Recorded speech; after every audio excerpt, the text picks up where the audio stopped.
Ephesians Chapter 5. Hence, become imitators of God as beloved children, and walk in love, according so also Christ loves you, and gave beside himself up for us, as a sacrifice and offering to God for an odor of well smelling.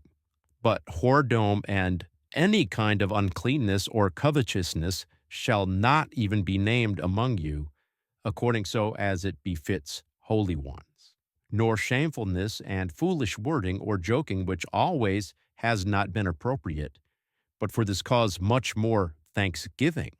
For perceive this as knowing ones, that every whore or unclean or covetous one, who is really an idolater, does not have a law according allotment in the regency of Christ and God. Not one may deceive you with empty words, for therefore the wrath of God comes upon the sons of incompliance.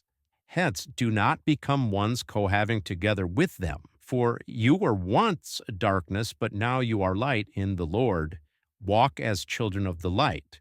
For the fruit of the light is in every altogether goodness, and in righteousness and truth.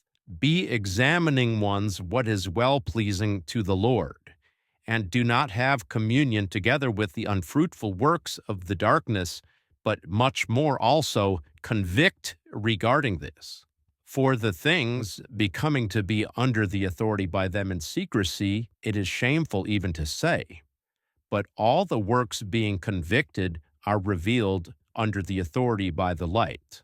For all that being revealed is light. Therefore, he says, wake up, you down-resting one, and rise out of the died ones, and Christ will onshine to you. Hence, look precisely how you walk, not as unwise, but as wise, buying out the term, since the days are evil. Therefore, do not become unminded ones, but understanding what the mindedness of the Lord is.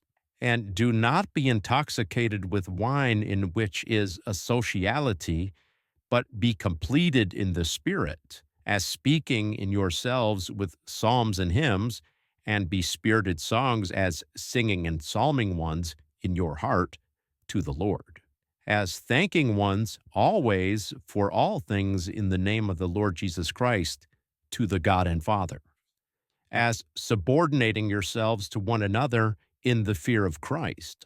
The wives shall subordinate themselves to their own men as to the Lord, since the man is head of the wife, as also the Christ is head of the outcalled, he the safeguardian of the body. But as the outcalled subordinates herself to the Christ, thus also the wives to the men in all.